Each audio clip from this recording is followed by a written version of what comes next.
Hi, everyone. Welcome back to the Long View. I am Professor Zelizer, and this is Office Hours, Julian Zelizer. And it's great to be with you for our weekly chat. A lot has been going on. I'm curious to hear what is on all of your minds, both questions and any thoughts about all the news. I know many of you probably participated in some of No King's Day.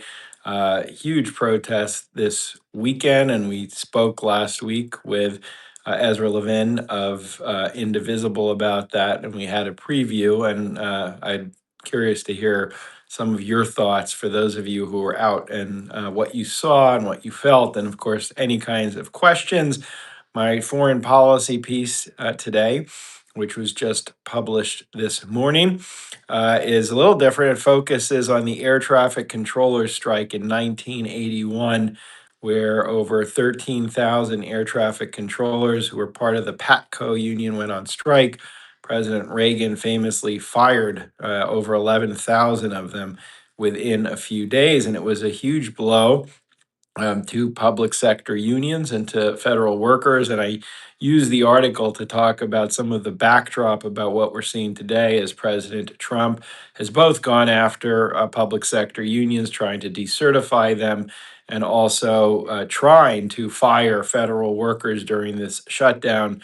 Although right now, a court a judge has temporarily halted him. So that's out.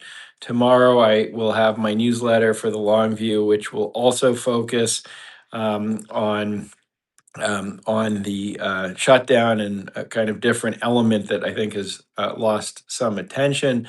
And finally, we have some great guests coming up later this week. Then now with John Alter. A lot of this will be on Thursday for travel purposes. I also have Charlie Sykes will be joining me for really our ongoing conversations about conservatism. And I'm going to have a really interesting author who will be with us to talk about a new book that he has out on the Kerner Commission from 1968, which is something I've been fascinated with and written about, which was a commission that looked into the urban unrest in the summer of 1967 and made a proposal as to kind of what should happen. And it's a very fascinating book. I think you'll enjoy him. That takes you a little bit behind the scenes of how that commission worked, some of the different players, a draft of the report that was ultimately put aside, and some of the legacy of that. So I'm really excited. As many of you know, I'm fascinated with Lyndon Johnson and that era, written a lot about it, still writing about it. So I hope you can join me for all those conversations. So, also, by the way, you'll see that some of the interviews are also available on YouTube right now. So please send in some questions. And again, I'd love to hear if anyone was at the No Kings protests. They were quite sizable. I don't think they were quite as large as Earth Day in 1970, which we talked about with John. I didn't see the final numbers, but they were massive. I mean, it's one of the biggest protests that we have seen in recent history. And as I've tried to kind of argue, what's fascinating isn't simply the numbers, which I know many people. Courtney attended one in No Kings in Columbia, South Carolina. I would love to hear about what you thought. And that is to the point. They were all over the country. They were in red states and blue states, small towns, rural towns, and big cities. The breadth of where these protests are taking place, to me, is as interesting as the numbers themselves. And even from what I'm seeing on some early reports, and again, Courtney or others can add into this. CC was in California. There seems to be great diversity, not just ethnic and social diversity, Annie in Bethlehem, Pennsylvania, but also in terms of age and in terms of kind of all sorts of demographics. And this will catch the eye of members of Congress, particularly Republicans, the more that these go on. Shepherdstown, Cecile, so many of you attended these.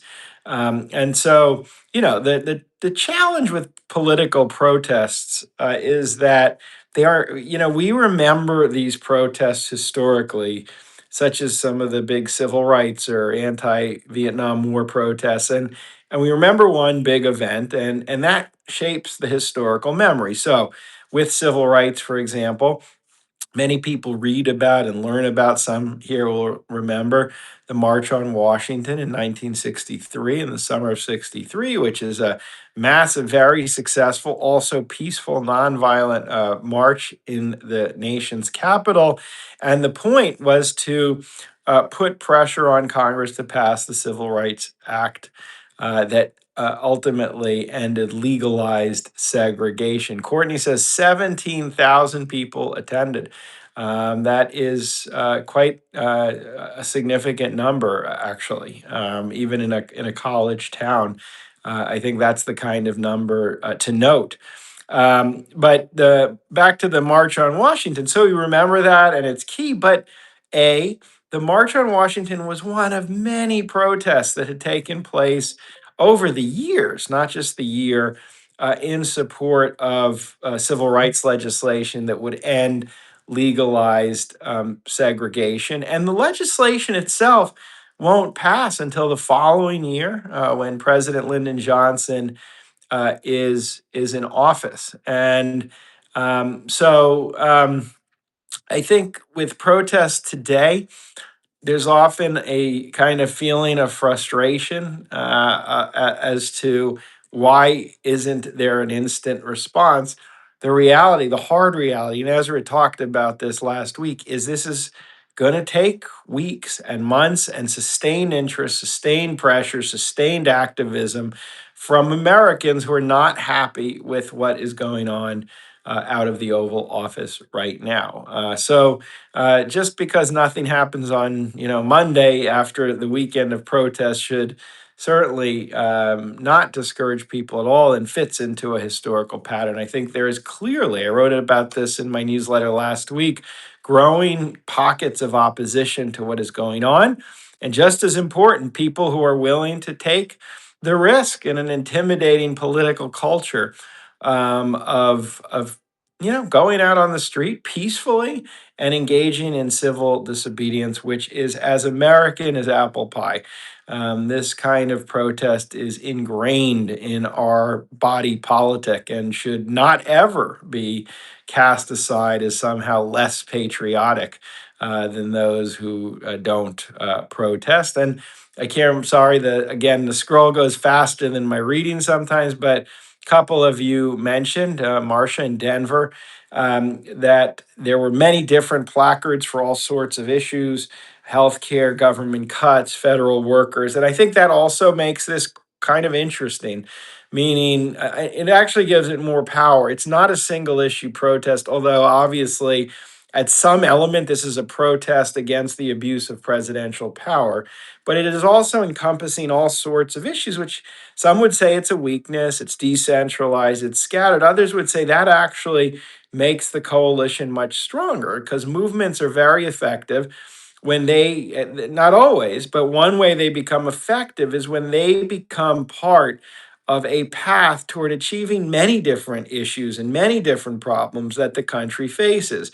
And the movement focuses some of that, a lot of that, on the way Washington is being run, on the way, especially the White House is being run, but then connects it to whoever wrote on the placards all the issues. That actually is a very effective traditional social movement building tactic. I remember in my research for the current book I'm working on, a flyer in Mississippi as part of Freedom Summer. And part of what the flyer wrote about wasn't simply, or not simply, it wasn't only about a kind of broad critique of racism. It was, if we, as civil rights activists, break the racial structures of the state, your wages will go up, your schools will be better, that these were all connected. And I think that is part, at least in the early few rounds. And I think that's how activists need to think of this, of the No Kings rallies, what the organizers, what the activists are trying to do. A second fascinating part, I think, is how decentralized it is. This also taps into a pretty long tradition in the movement, in the civil rights movement.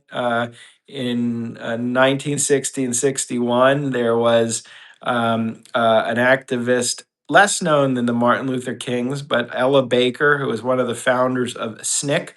And her argument revolved around decentralization. It revolved around not having a leader movement, that movements have natural leaders who bubble up from the membership, and that the decentralization and kind of even fragmentation and differences depending on where you are actually can become an asset when it is done well. Annie, that's kind of what I'm talking about. I am not a movement builder, so it's like with politics, I'll give you my analysis and some context, but I do think there is a strong argument, and I think you're seeing it, that this decentralized model can be powerful. It also can avoid a movement being attached to one person who then can be attacked for whatever.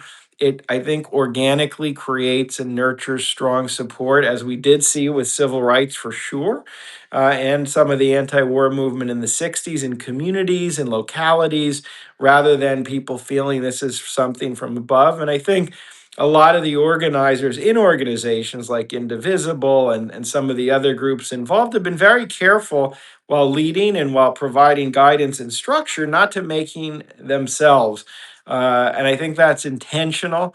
And I think it fits into a pretty long tradition that has been quite successful, and I think that will continue to be the case. Obviously, President Trump responded with AI generated cartoons that were dismissive and everything you have seen, which is not surprising. I mean, his response to movement resistance and to opposition has been either to mock or to dismiss or to vilify. And I think in some ways, those, I don't know if you call them cartoons. I don't know. I'm too old to know what the language is, but that is what he's trying to do. But I don't know. I keep thinking the more ferocity you see in the response, and the more aggressive the response, and I count that as aggressive, the more worried they are seeing those kinds of numbers. They're very hard to dispute when you put the pictures together and when you see what was happening all over. Gene, why is he able to kill fishermen in boats? It's actually a very big issue, and I think a pretty notable element of what we're seeing in this moment of deploying presidential power so aggressively. It's I think something many people are concerned about. There's been no declaration of war. Even Rand Paul, a Republican from Kentucky, is talking about that on television. This kind of goes beyond the deployment of troops that obviously we have seen since 1950 when Truman sent troops to Korea. This is a kind of shoot first approach without any sense right now of what the evidence is to support the claims that the president is making, without the normal processes in a kind of drug policy where you would round up the people on the boat, where they didn't seem to be beyond that. And obviously you have now tension with the leader of Colombia, who's arguing that innocent were killed in this. It's not a story that is front and center for everyone, but it actually, in many ways, gets to the heart of a dangerous, I think, exertion of presidential power, regardless of if you're a Republican or a Democrat. That we'll see if there are any reverberations on Capitol Hill. I understand how rarely that happens. I understand how Republicans have been lockstep in supporting the president. But one thing about President Trump is he keeps testing a Republican majority that's totally loyal to him. He keeps going further and further in how much he will assert his power. And again, even though this is not a top story, I think what we have seen with these boats and the attacks on them is something that goes beyond an already very powerful executive branch when it comes to national security. And the thing about executive power historically is when you allow it in one area without guardrails, presidents will do something either directly related or indirectly related in another area. And when the checks are not in existence, they are not followed. So I think that was it was a terrific question.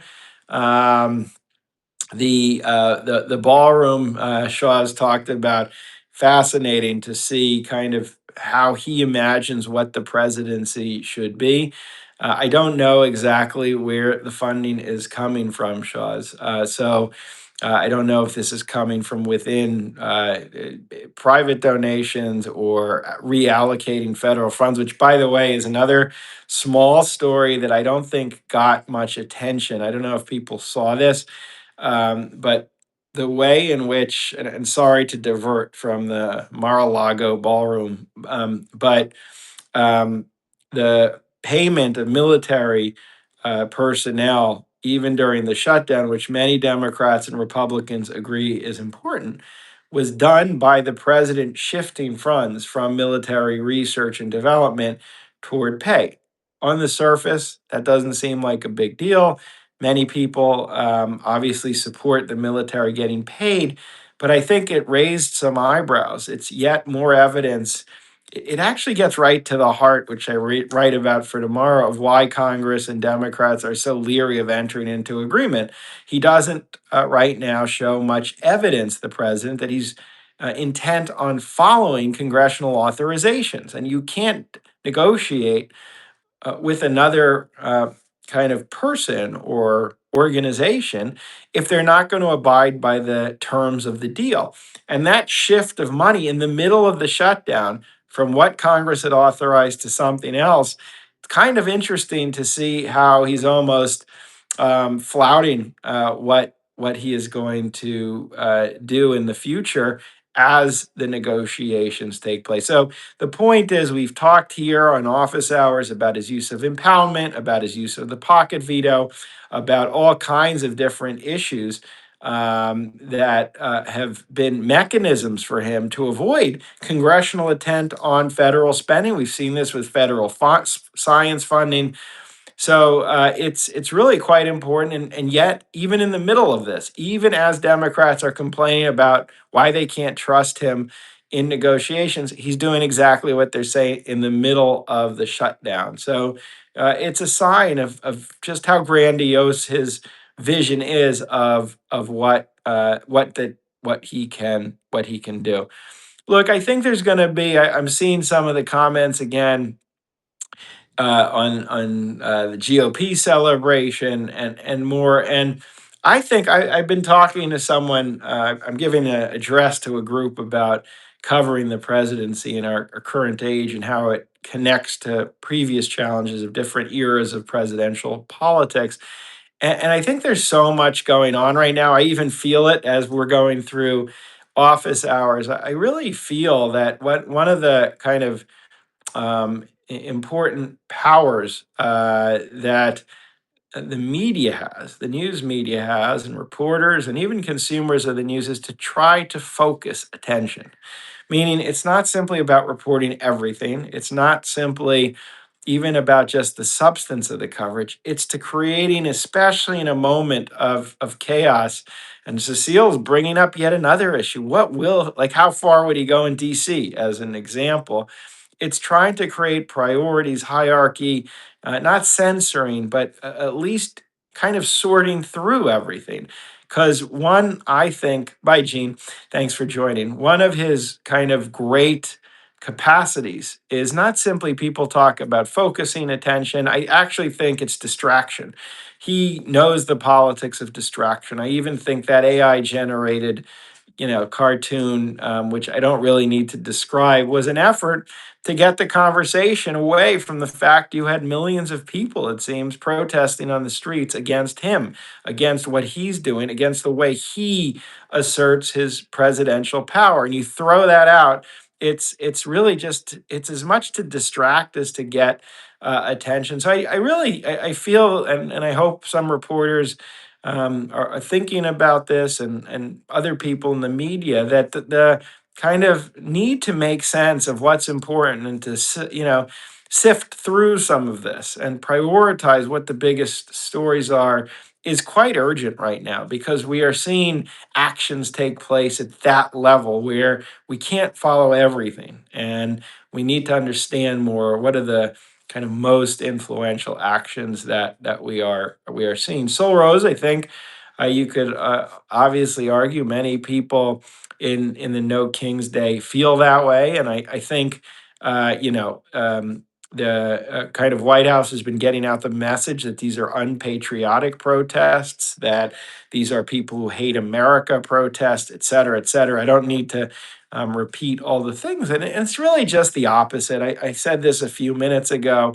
Um, the reality is, whether it's concern, Annie, about what's happening to the Department of Justice, whether it's concern about due process, whether it's concern about the treatment of both documented and undocumented persons, I think from watching and from observing, most of the protesters are doing what we've seen in American history from the very start. In fact, the revolution itself is an assertion of patriotism via protest, and via protesting for the democracy to become better and stronger.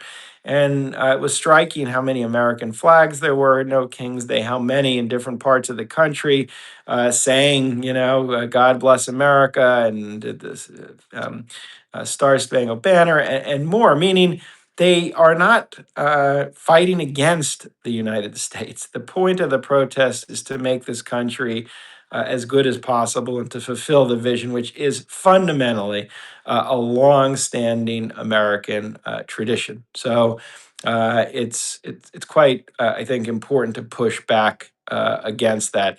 Yeah, Cecile, he is a master of the social media, and so I think a lot of Democrats are wrestling with that. Do you replicate that? Or do you try to find other ways? And I think, in fact, the protest this weekend is another way. He can send out a cartoon, and people can kind of gather in large numbers peacefully and exercise that right to free speech. Aurora, the Supreme Court is an ongoing issue we've talked about. It's very clear the Supreme Court is going to do little at this point to push back on presidential power, but we are seeing the federal district judges continue to do exactly that, including on the furloughs. Let me take a 10-second break to thank all of you who subscribe to the Long View, participating in this chat. And as always, thank you to paid subscribers. You are allowing me to continue with this, the guests and the writing. And I hope some of you who are not paid subscribers will consider just hitting that button and switching to a paid subscription, which will allow me to sustain this and to keep this going for a long time with more guests and more writing and more features for all the subscribers. So paid subscriptions, thank you so much for doing it, and for everyone else for considering making that switch. I appreciate your doing that, and I value it, and I will not disappoint you on the kind of quality of the material that you get.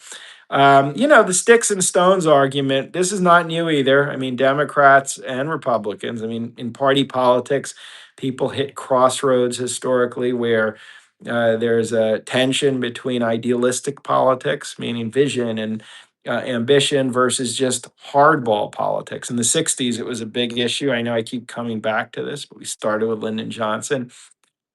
In terms of taking on Southern Democrats, there were groups of Democrats like Hubert Humphrey in Minnesota, as senator and then vice president, who talk about, an argument of ideas and to be bold and to really offer a vision. In that case, party, intra-party tensions, where Northern Democrats said to, force the abandonment of states' rights and other ideas. And then there were other Democrats. There was a group called the Democratic Study Group, which is a caucus formed in 1959 of House liberals who were Northern liberals, especially on issues like civil rights and unions and urban renewal. And they argued. One guy was a guy in Missouri named Richard Bowling, and he said it's good for liberals to have ideas and it's good to have kind of bold arguments, but you have to have hardball politics. And they organized in the House of Representatives. They worked to counteract the tactics that Southern Democrats were so good at and used to stifle legislation all the time. They constantly were highlighting and promoting what the Southern Democrats would do. And I wrote years ago an article in the American Prospect magazine about them and what they had offered. This is years ago. And I think that model's really interesting. I don't think it's an either or, but I do think that second part, back to the sticks and stones, has to be part of the response and the opposition more broadly. Tactical politics, Republicans are doing it very well. The administration's been very effective at using the processes, laws, and regulations of government to advance their perspective. And I think if Democrats are going to be effective, they're going to need to do some of the same, in addition to attention getting messaging and all that. But they can't lose that part. And I keep thinking of the Democratic Study Group as an interesting model of how that has happened. Again, that was in 1959. They continued for a long time after, but that was their heyday, the 1960s. So I'm going to have to sign off in a second. Thank you for joining me. Please look for my newsletter tomorrow and some great conversations coming up this week. And as always, Friday newsletter for paid subscribers with something interesting and hopefully illuminating. Thank you, everyone. Be safe and continue to learn, continue to engage, and let's all continue to be good citizens. Bye bye.